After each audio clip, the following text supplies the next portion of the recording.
Welcome back to Old Guy REI. We're continuing the Meet the Investor series, and I have a special friend on with me today that I'm thankful you're willing to share your story because we've both made mistakes on our journeys, and the fact that you're willing to share them, and just like you just mentioned, in the hopes that it could help someone else avoid the same mistakes. So I'm with Eden Meng today, and you're in the school community as well, but you and I met outside of the school community, right? Yes. Yeah, Eden and I were in another mentorship community, and I was thinking that I wasn't getting much out of that group. And I realized one day that I hadn't put in the effort. And I made a post one day, and you replied to it, and that's how we met. So maybe you could tell everybody, where do you live and where do you, well, where do you invest? Yes. So thank Frank for having me. It's truly an honor.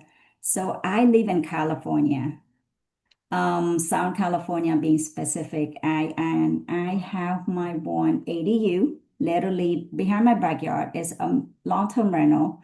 And I am also an accidental landlord in St. Louis, which is I only have one rental over there.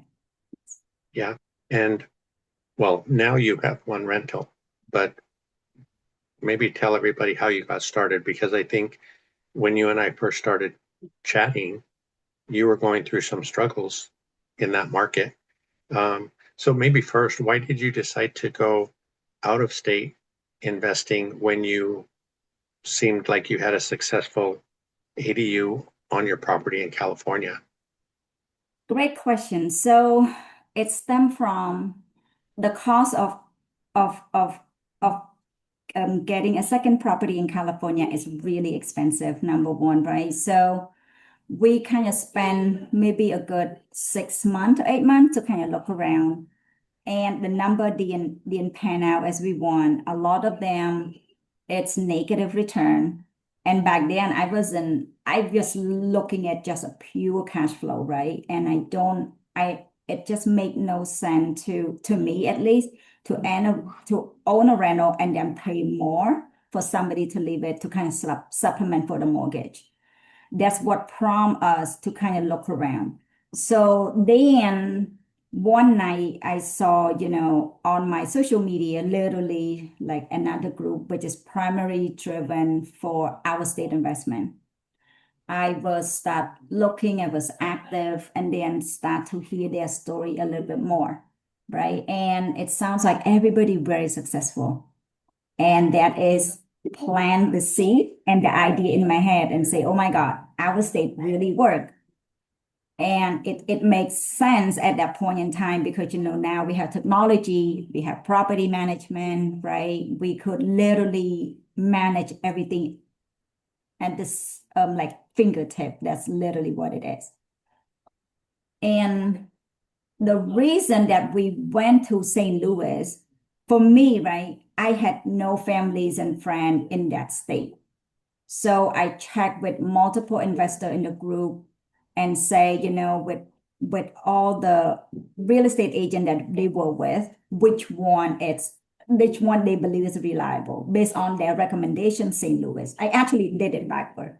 So then I look at the data, the migration, the job, the growth, and all that. We know at that point in time already that St. Louis is not going to grow like crazy, like California. We know it's a stable market at the low entry, right, point. So I was like, okay, cool. I'm going to do that. Then this is where my ego kind of got a little bit big on me.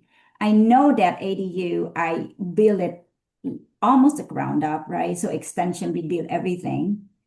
I know that much that, okay, I could manage the construction even if I don't know enough, but at least if I know the baseline and the overall picture, that would be good, right? So that's the idea of flipping come into play. We start talking to a lot of investors that talk about flipping. It seems like everybody have a decent experience. So in my head, I'm like, If flipping, I made just, I don't know, 20, 30,000 or 20,000, I would take it. A lot of people say no. It's such a bare meat on the bone. But to me, if as long as 20, it's good because it's hands-on experience. I like construction, right? I like the idea of bringing, the reality in my head and put it into a real thing that we could feel, we could touch, we could see. That's where the flipping came into play. Yeah.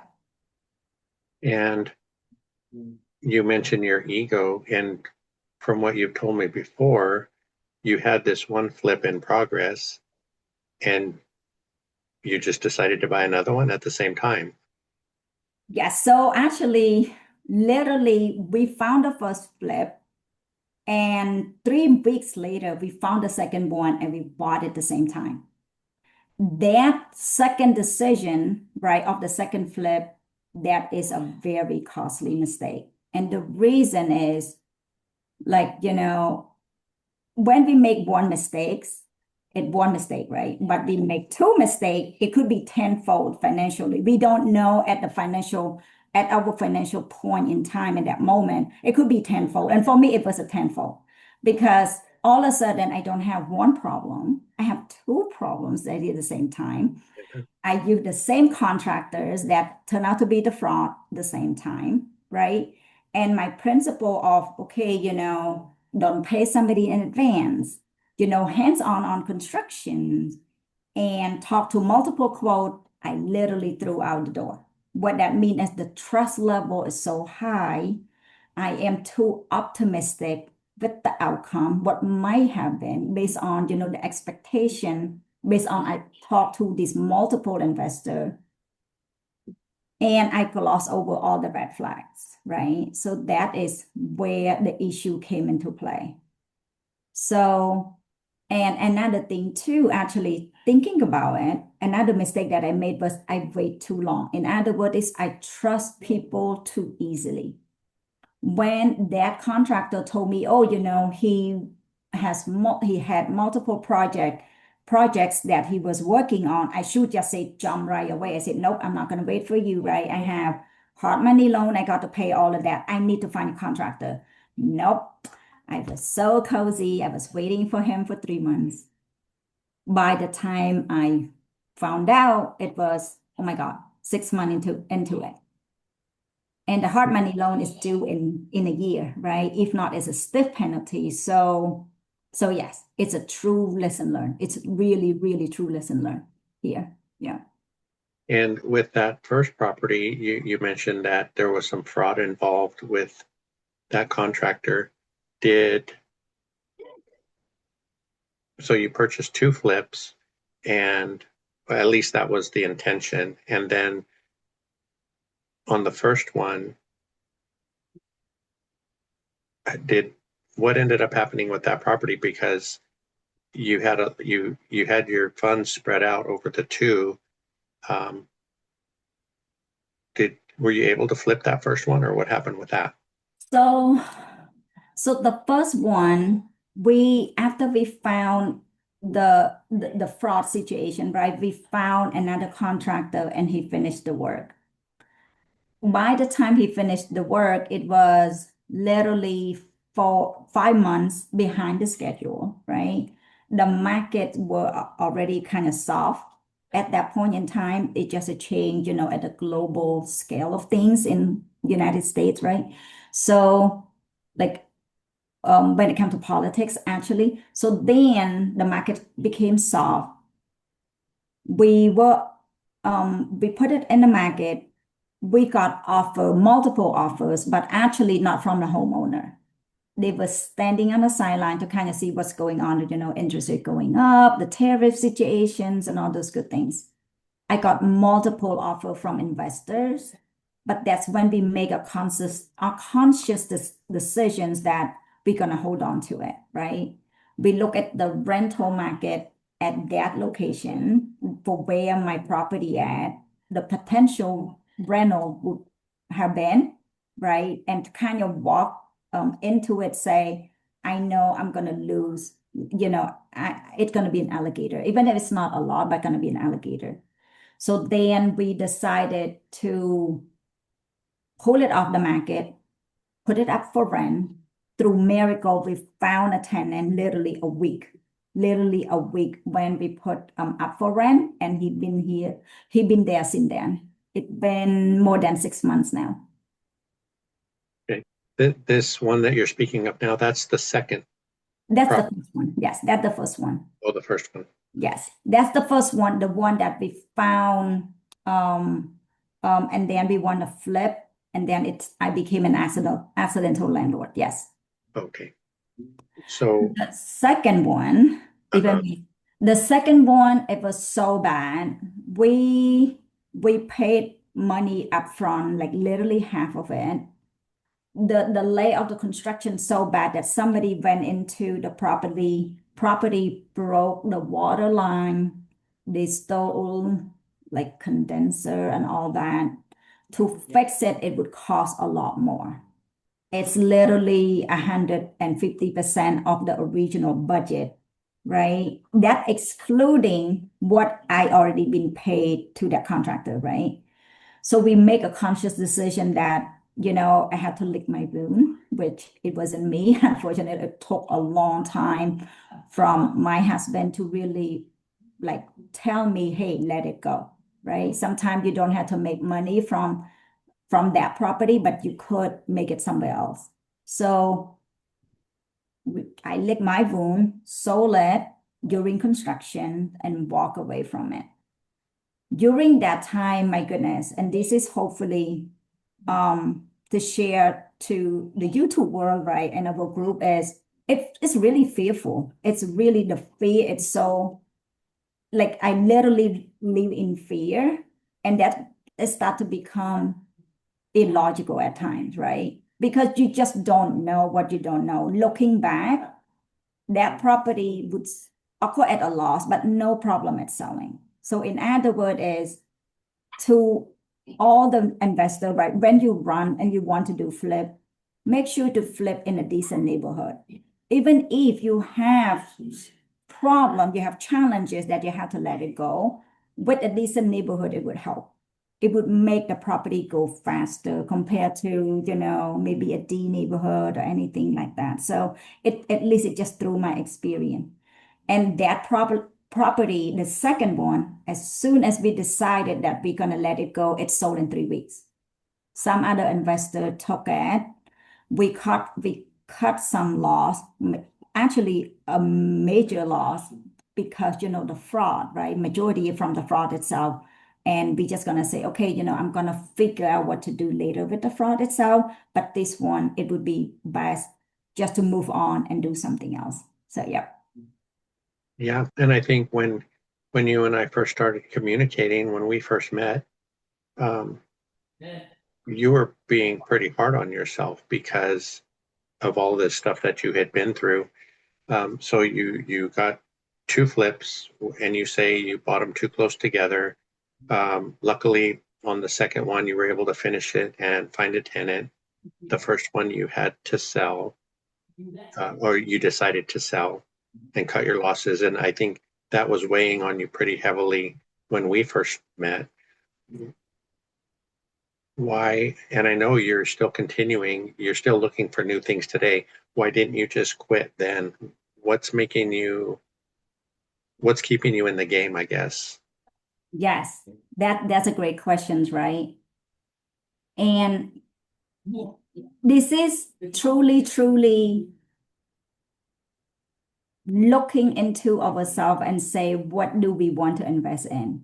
It's truly the personality, the drive, and truly what do we want to do and we enjoy it, right? I truly believe so. So the reason, because it's a journey, it is difficult, but if we don't enjoy that asset class, we don't have a strong why we do it, right? It's gonna get discouraged easily.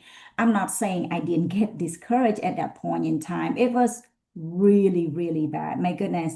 Luckily, right, I have a tool. Somehow I always meditate. It's just my line of work very intense. So I learned to meditate way back when, and it helps, right? It helped, but the journey is really rough, right? So I have my own little bubble. I could just go and rest. I like my own shelter, but it's really hard. And to answer to your question, strong why and like really like what we do, like truly, because it's not always 100% pleasant, but with a determination and say, I'm gonna make that happen, and I know someday I'm gonna make it back, and it proved itself, right? We know it time and time again. When we don't quit, just tag along and learn from the mistake that we made. Learn it, don't gloss over it. Just learn it and make it our checklist. It will improve. I just don't know when, maybe 5, 10, or 20 years, but it will improve. It will, yeah. So Yeah, and it's amazing. A lot of the friends that we talk to, of course, have families, but you're married, you have a young son, you have a pretty demanding W-2 from what I understand, and your husband has his W-2 as well. Was it challenging managing the out-of-state contractors while you have this busy career going on here? yes. And looking back, I don't know how. Well, I knew back then why I did it, because I was working at home, from home. Working from home gave me that flexibility where I literally woke up really early, and I'm a early bird too. I woke up literally 4 in the morning over time, because 6 o'clock their time, talk to the contractor, ask them what they need, ask them to show me the video, right? And literally go to the detail, like literally, but that's not truly the case, but I'm gonna share a little bit.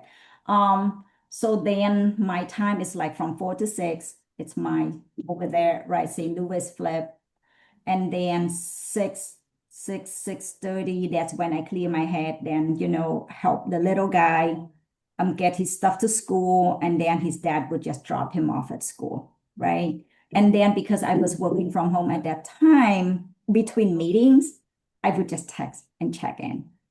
Right now, though, because the world open again, I'm back in the office, so that it's gonna be challenged, right? But working from home at that point in time really, really what gave me that flexibility to kind of manage it, afar as much as I could. Yeah. And one thing that I've been, I don't know if I should say teased, but I will say I've been teased about is that Cynthia and I haven't seen any of our out-of-state properties yet. Have you seen yours?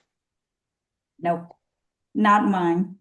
Tony did. He went to check, but not me. Okay. And it if you ask me why, I'm not sure. To be honest with you, I don't have the drive to really fly 3 hours, right, to go there and check. As long as I know it's everything there, I know the neighbor, I reach out to the neighbor, right? At least um contact him and introduce myself that we a neighbor, right? If anything, he could let me know. And I think that's good enough for me. But I have not seen that property in person. How did you end up meeting the neighbor there? It's a good question. So the neighbor actually reached out to the contractor about some property line. He's super nice. The contractor get me the contacts, and then I communicate. I literally formally communicate, and let him know, during the construction, if there's any noises, he let me know. And, if anything that I could accommodate, because I'm not in the state, right? I'm out of state, and the communication just there. I think it's just a matter of open up, right? And say we are not there to cause them trouble or any inconvenience. But just if there is any, please reach out and we will accommodate. So I think that's how I meet the neighbor. And the relationship still continue as of today. Well, I think you're lucky to have been able to contact the neighbor. It sounds like that helps a lot. Kind of like boots on the ground, right? But looking back, how would you vet contractors and property managers today? That's a great question. So that the talk about contractor, I would have at least 3 quotes. like a minimum, like because that's what I did with my ADU. I talked probably with six, if not seven contractors. But of course, I'm here, right? Yeah. Over there is a lot harder to coordinate with people, and especially when we talk without seeing a person. Definitely talk, get couple quotes for sure, and ask for their historical like pictures that they have done. And ultimately, like gut instinct, don't trust too fast. In my line of work, we say we trust but verify. And that's the mistake that I made personally with Flip in St. Louis because I trust blindly, right? We, for me, right, back then that contractor was referred to me, literally was referred to me. So I thought, oh, you're being referred to. So then you must be like good person, right? Because people, have all the time, but in reality, maybe or maybe not. So it's critical to kind of just talking, feeling it, and actually like really feel, look at the work, and just, talk to multiple people and get multiple quotes, and then go from there. Yeah. And then when it comes to property management, this is when like truly lesson learned for me. I call, my goodness, at least six property management before we decide to go with the gentleman we went with. And what made that decision was it truly, spending time, invest time to get to know my property. It's not just a number for them, right? To get to know my property, want to check out and tell me the recommendation that could be done better instead of just send me a spreadsheet, which that's what he did. He literally, when we were on the phone, he was like, okay, Eden, I am going to go and check out your property. And then I could tell you how much we could put up in the market for. And that's what, for me, at least, he cared to take a look. He cared to get a recommendation rather than just look at the data blindly and say, okay, you could rent it for $20, just say, instead of, $22, right? So I think that's what I decided to go with him. Like, somebody willing to take half an hour, look at the property, see what could be done better, right, throughout that journey. Because throughout my property management journey, a lot of them, I would say five out of six, just give me a spreadsheet and that's about it. And because of that, the data could change, right? Like, oh, based on their top 75%, what so that might be. None of them have not seen the property except that gentleman. And I decide to say, okay, you know what? I will go with you. Yep. Okay. And so you haven't completed the first year yet with this tenant that you have, right? Mhm. And that's going pretty well so far. So far, yes. I have not received anything. The rent's on time, and he live by himself with for a 3-2, but it's 1100 square footage home, so it's not big, right? But no, so far so good. I guess no complaint. Inspection period should be done in 5 months, so we will see how that goes. Do you think since that property or both properties were intended to be flips and you had to change your strategy and keep that one as a long-term rental, do you see yourself attempting any more flips in the future? That my wallet it is, yes.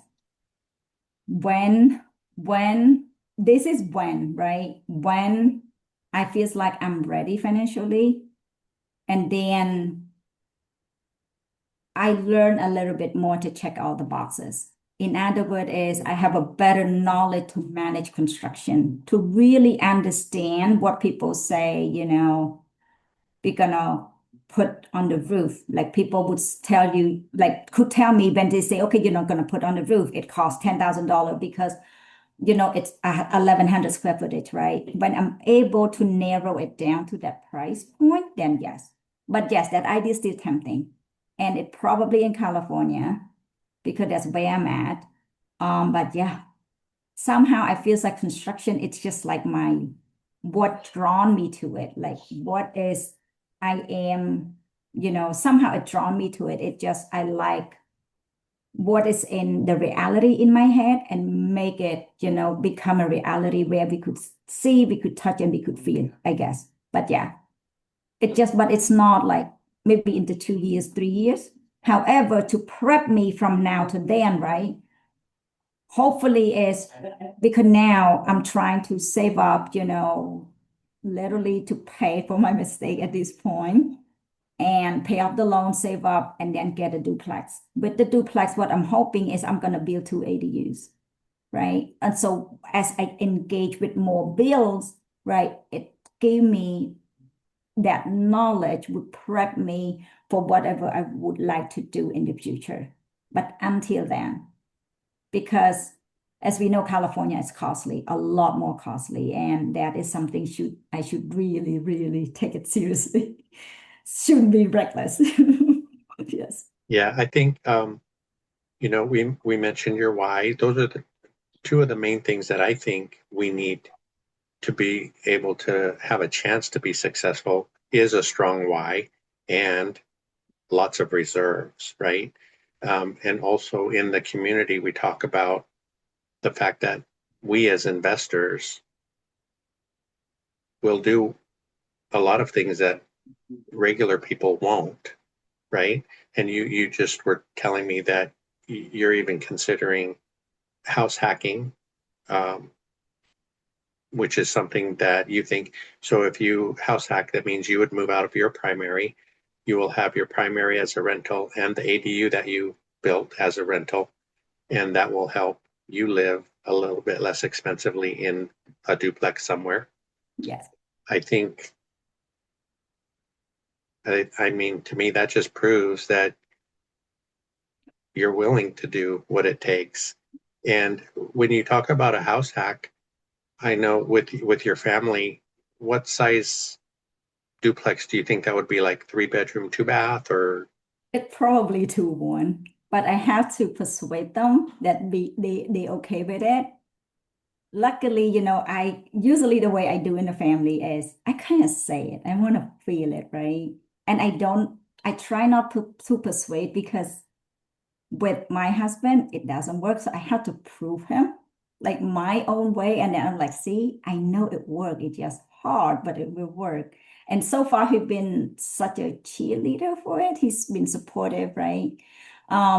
So to be even afford a duplex, it usually a 2-1. So for me, it's a downgrade, like a little bit, right? But it's like the sacrifice of, a decent home, which is not even big. I have right now is like only 1,500 square footage to maybe like a 10,000 or 900 square footage, right? So that is kind of the sacrifice of the comfort as long as the neighborhood's good, safe, right? And the school district's good for the little guy. I think we okay. And, and of course within the budget. So I'm hopeful maybe the next couple of years. The next couple of years. mm-hmm. Yeah. Yeah. Mhm. And I think you and we were both talking earlier about, well, I can speak for myself, but you kind of had the same idea that, Cynthia and I are in this journey about 6 years now. And when we started, I just thought, like I mentioned to you, we'll get 10 doors and we'll have this much cash flow and everything will be great. And I realized I've been sharing online too with the group that a few months ago I came to the realization that that hasn't been enough time for our portfolio to stabilize and prove itself. And we also talk about making decisions emotionally because, like between last year and the year before, I was ready to sell everything and I don't know what, but Cynthia has a more level head than I do and she talked me through it. But just realizing that it's going to take more years, 3, 4, 5 more years has made me be more patient. How has that been for you? Are you more patient now than you were Yeah. before? Yeah. Yes. Oh my God. Yes. Real estate investment is a journey for sure. And for me, it's also a growth personally. And the reason I say that, because I'm such a doer. Whatever I want to do, I want to get it done and get it done, right? And it proved it to be a very costly mistake, because when with real estate, when I made this decision, like emotionally, it just doesn't work, right? So it's a setback. And for me personally, it's a major setback too. So yeah, that's been a growth, and it's also, I'm so sorry, I lost the chain of thought. What was the question again? That's okay. I was wondering, I was saying now I'm forced to be patient, and I was just wondering if you're more patient now because when you were telling me your story for the first time when we first met, patience wasn't in the conversation back then. So you are now. A lot more patient, a lot more patient. And also throughout the journey, there's two, right? Because also provide me clarity. What that means is, what is my business model I want to do, right? Because in real estate world, multiple of us successful in different strategy, whatever that might be, long-term, short-term, flip, midterm, rent by the room, or whatever that might be, right? And because of that, there were point in time I was like, oh my God, all these shiny objects. Now, with the setback I have, it teach me to be really patient and also provide clarity. What do I want with the capacity I have at home for the young family, and also with the limitation of time and the flexibility, because the job, I'm a W2 employee, right? So definitely. And the growth, personal growth as well. Like seriously, like it really helped me to, like earlier, right? Like I was reading a quote that said, to get clarity, you also have to subtract. I had no clue what it was until I Google it. So what that means is, with this journey, it is critical. It's to really know what we want, and with a pace, a steady pace, right? It doesn't have to be growth as fast. As long as we do it right, I think we get there. And at least for me, I think I will get there someday. It probably not 10 years, it probably 20 years, right? But someday. Yeah, I think even though going back to your rental now, it it is stabilized. I would say, in my opinion, it's stabilized, and but it is difficult to think we have to wait a little bit longer. Well, especially someone like me, I'm much older than you are, and I always am happy to hear that people like you are getting started younger than we did. We tried a long time ago and that didn't work, but I think things happen for a reason, right? Maybe it wasn't supposed to be for us at that time. So um, it was hard to be patient.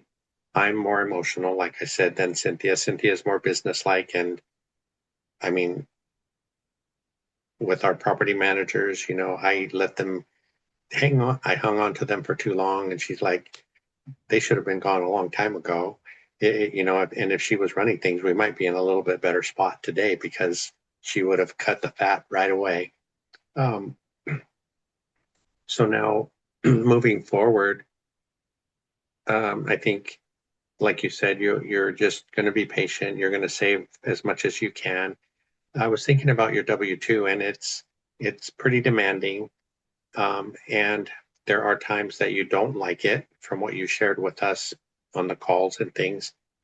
But, like Zuber says, try not to think of it as a ball and chain, but to think of it as a key to the door you want to open to where you want to be. It, have you thought about that? And has Yes, that helped you? Has that helped you with going to work every day? yes, definitely. Now, my goodness, I love my work. It just it's just like insanity for me, at least to think about, right? The same line of work, it's so demanding, right? The same thing, it just switch off the thought process. Now I look at it, it say, and Tony used to tell me this too all the time. He was like, that literally enable you to do what you want, right? And back then it didn't click. But with this journey, with the setback, I'm like, that's truly, truly the case. And it's really helped, right? So it just, of course, I was so impatient back then. I want to get out and I want to get out or, have my freedom to do anything I want a lot sooner, right? That's why the flip idea was kind of came into play. But after that, now it was like, nope, this is reality check. Thankful that you have a job, thankful that you have a great team there to support you when things get crazy. And it's just a journey that you learn both sides, right, of the spectrum.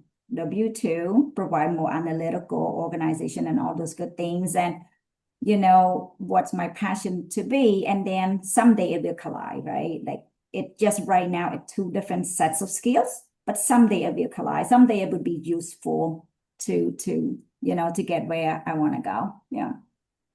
Yeah, I think I was listening to Mark Kohler. Sometimes, well, he's on YouTube, obviously. He's an attorney, maybe a real estate attorney, but he had a guest on the other day that was talking about investing out of state. And what he does is he actually finds the team first. He'll find the contractors, he'll find the property manager, he'll find the agent. And once he sifts through all those people and finds the team that he likes, then he'll look for the property, which I thought, I don't know why we don't think of it that way, but that was pretty smart. I'll try to find the video and link it in the description because I think that was a great way to think about it. And I think maybe a lot of us don't think of it that way because that seems like it would take longer and it would take us longer to get where we want to go. But in reality, it's probably going to shorten the journey because we'll have all the right people in place in the beginning. Yeah, I definitely agree. I did, I guess, 25% right because I found the real estate agent and that's it, right? And I rely on him or his referral to do a lot of things that it wasn't the fault of his own, but it is, what it is, right? But he's a great real estate agent. I mean, I still give credit to him as of today for the gentleman in St. Louis. It just, the referral from for contractor it just wasn't a good choice. Yeah. Yeah, and we talk about that all the time too. Being a contractor myself, I get a little bit nervous when somebody refers me to a friend or family member because just because I work well with this person doesn't mean I'm going to be able to work well with their friend or family member. So, I know the agent that you're talking about there in St. Louis. He's a really great guy. And maybe the contractor has worked great with him for years, but we also say that contractors are people too, right? Maybe they go through a divorce or they're having relationship issues or they start doing drugs and it's just like anything else. It could go great for a while. Something like that could happen and then they just go off the rails. So you just never know. Yes. And that's what keep reminding me one thing at a time. Unless we have a good core team in place, one thing at a time. Because like, for me, like I mentioned earlier, right? One mistake, you pay price only one. Two mistakes the same time, it probably triple. I don't know, or maybe 5 times or 10 times. We just don't know, right? So it really helped to kind of slow down and just do one thing at a time until we master it. We master that skill, we master the trade. Then, we could do how many we want. But yeah. So I think one thing that happened today before we started recording, you dropped a bombshell on me because I thought St. Louis was your first real estate experience, but that wasn't the beginning of your journey. So I think you and I both agreed that we're going to have to continue this conversation in a part two, and hopefully we will be able to hear that side of your story. I think that just amazes me even more because of what you went through the first time. So St. Louis was kind of your second time, and Yes. you're still going strong. So um, we'll have to do that soon. So we'll call Yes. this part one, and I'll look forward to chatting with you for part two.